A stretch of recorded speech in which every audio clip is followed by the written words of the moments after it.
So Mark's episode of Who Do You Think You Are is on tonight, and he joins us now. It's lovely to see you. And this was a show that you've been wanting to do for a really long time. Yeah, I mean, forever. I mean, not necessarily this show, but something I've wanted to do in the way of finding out our family history.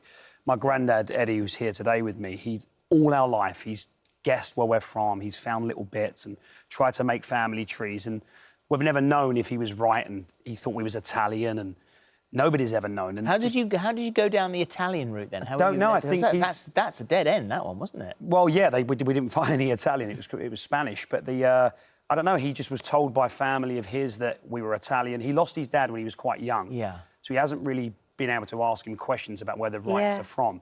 So to be able to give this back to him is just you wanted to everything. do this for him, didn't Literally, you? yeah. I mean, obviously I'm interested in finding out where my family are from and where we originate from. But to do this for him, he's done so much for our family, my granddad, all our life. Like, he's our king. To us, he's the best granddad you could ever have.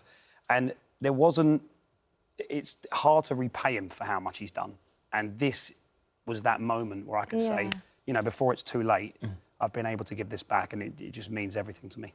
So how strange, then, when you sort of go back through time, that you've got this link with, obviously, southern Spain and Marbella, you know, like you said, no cars before Marbs, and then actually your family, your ancestors were from there. So who was there? Tell us a few of the people that you... So when we were kids, going back to that, we had a place in Andalusia, in that part of Spain, and now my other family, Elliot, my cousin's got a restaurant there, my Uncle Eddie and Deborah live there.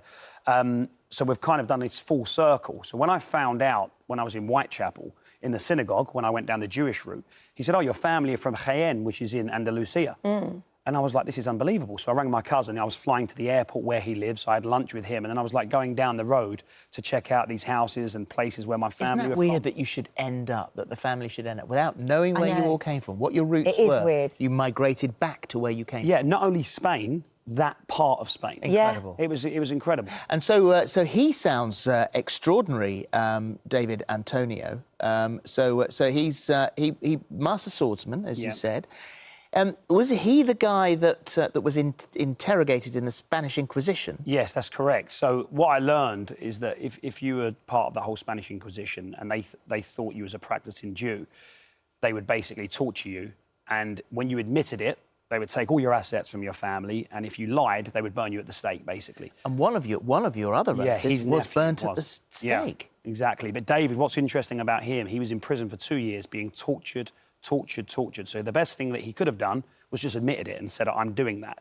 But he just went against it, kept protecting his family because he didn't want their assets taken.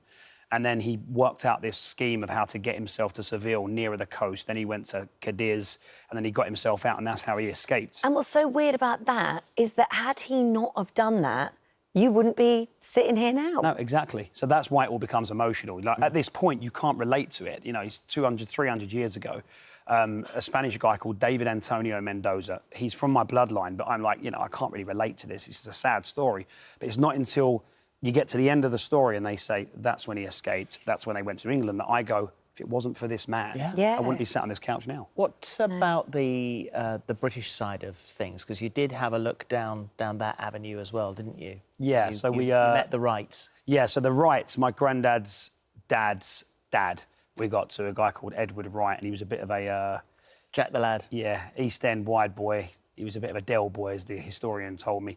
But you know, you see me protecting him throughout the episode, and that's because he did steal things, and he's a bit of a thief, which isn't great. But when it came to the end of it, it was everything he did was to support his family because he had no money. There was 9 kids living in this tiny house in East Ham. They had no shoes. They had to get shoes off of the local charity or whatever it was. He had to hunt for food to feed them. So in the end, I kind of saw a good in him. And then at the end, there was this story that he lied about his age to get into the army. When lots of people were lying to make sure they didn't have to go in, And he was like this amazing soldier and whatever else. He worked with horses and he was a great horseman. So they fast-tracked him into the army. He was on more money than anybody else. So then in the end, he became a bit of a hero. You know, he lied to get in the army, whereas, as Phil just said... When you know this, I mean, does it make you feel differently about your sort of ancestry? Do you feel different now? Yeah, I mean, I think growing up, all I knew was the East End, and my granddad would drive us around the East End when we were young. This is where you were born, this is where we lived.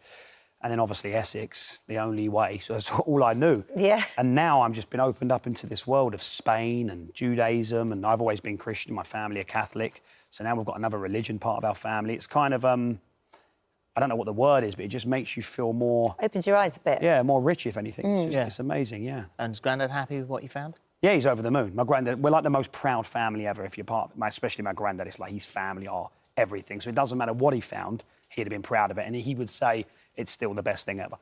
So you will all be sitting together tonight then, will you, watching it? Yes, they're coming round mine tonight. I'm going to have a house full of all the Wrights. It's going to be messy. Yeah, it's going to be a good night. They're all excited. I've not told them. I've tried to hold back the stories. So I'm there's kind of obviously telling them now. Well, there's quite a bit that you haven't told us. Yes, there's quite a lot. So tonight it's going to all come out. So that is BBC One at 9 o'clock. And it's lovely to see you. Thanks, Mark. Thank Nice to you. see Thank you you very too. much.